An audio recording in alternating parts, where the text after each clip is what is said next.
part, he describing himself as a stray person who lost his way and wishes to go back again. And in that city of Jerusalem, which is famous for its palm trees, his spirit is more enlightened, it is more powerful, can see the shape of these trees.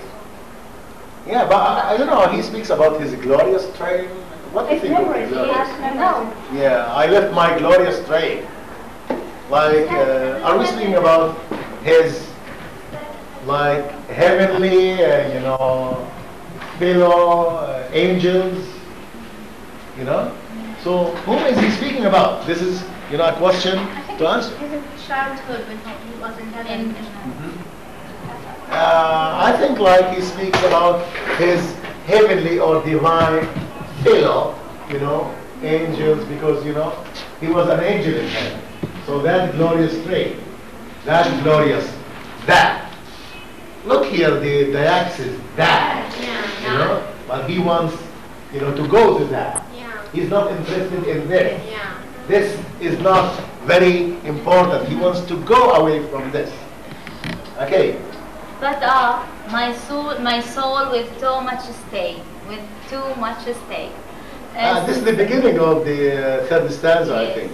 But my soul with too much stay is drunk and staggers everywhere. Like, what is this? What does it mean, stagger? It's like What does it mean, to stagger? To stumble over. Yeah, to stumble, to walk, like vacillating, you know, like, what does this convey? You know, like, this is an image, or, you know, like, if somebody is staggering, what does this mean?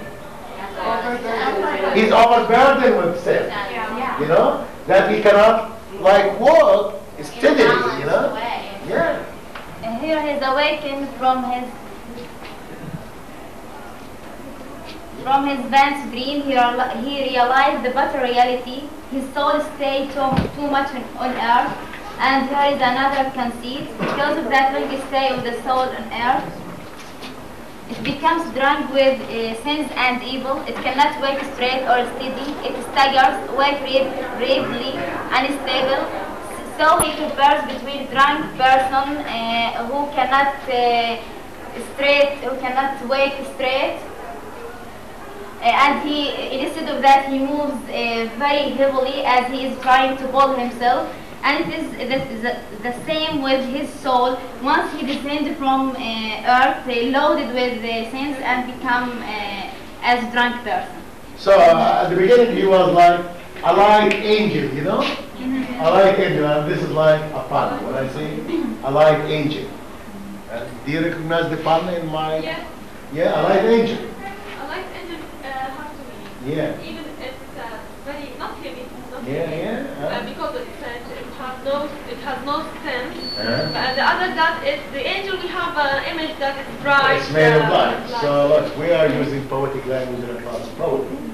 Okay, so I think yes, when he was like in his angel infancy, he was not overburdened with sins, but now, you know, he's overburdened of sin.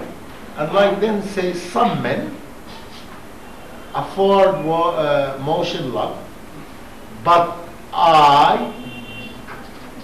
by backward steps would move. Yeah, it's Like, shocking. if we are asking Khalid, do you want to move forward or backward? You see, Khalid says, I want to move backward. Yeah, forward. He doesn't. Yeah, forward. He wants to, you know, advance. But I saw him once while he was pulling the ropes like this.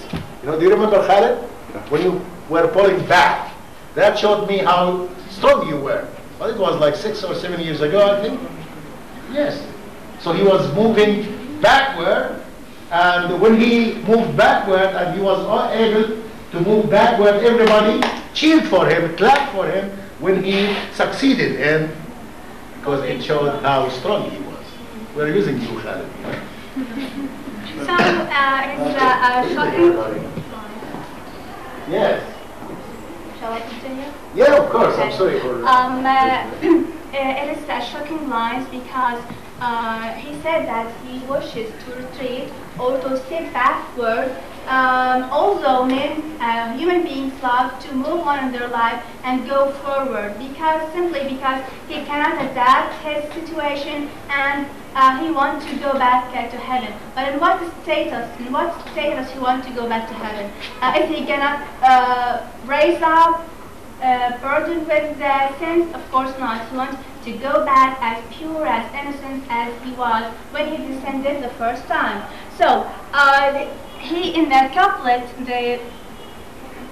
the last two lines, he said that how he's gonna pure himself from sin. After his death, his body will be burned and turned into ashes. It will turn into nothing. So his sins apparently will vanish, will be no more, and his soul will rise up again in a pure and innocent shape.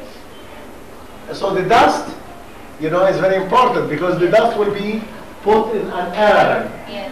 The urn is buried, like the whole body will be burned, and then the dust will be the ashes. So you remember the ashes when they were used like the Zumra? So the dust here will what? Will do what for him? Will trigger resurrection. Will trigger resurrection, and the resurrection will be like the beginning of his journey back. So this is the explanation of the conceit.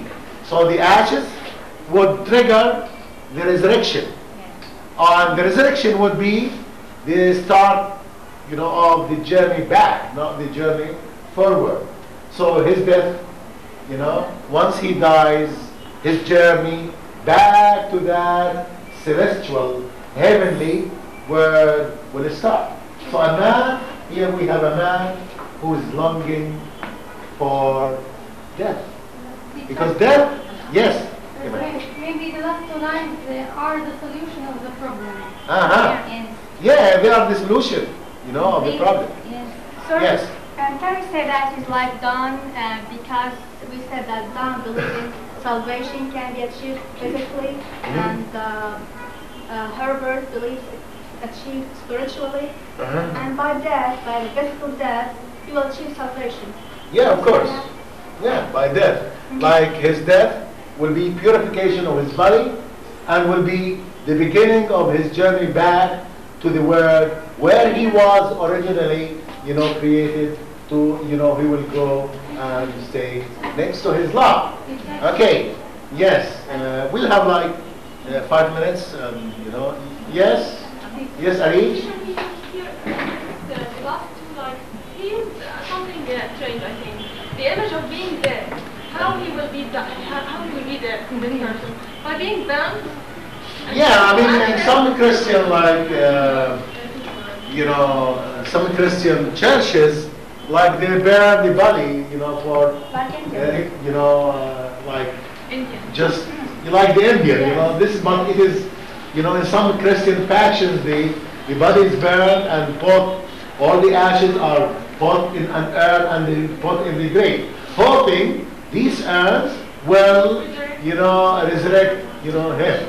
And the body will be like burned to purify, So these are pure ashes that would resurrect him and he would be a person without sins. Can we say that there is something similar to the idea of materialization when we use the idea of fire, Phoenix. vapor, Yeah, the phoenix, yeah. I think that It's good to link, it's good to link. Yes, do we have other questions from Miram, from Khawla? Yes? Well, just want to ask you, can we consider him an anti-Calvinist in this poem? Because, he doesn't adopt that idea that, children are born depraved and they are carriers of sins and the like. I cannot encourage this at this He's stage, like Herbert because, in this. yeah, I mean, he doesn't stress the idea of, but it is there, unfortunately, Yeah. it is there. But, to some extent he's different from those Calvinists. That's, yeah, he's different, but, like he's hiding it. Okay, do we have another? Yes, Anna? well, about the last couple. I mean the resolution. Say the resolution of the whole poem. Well, he's saying that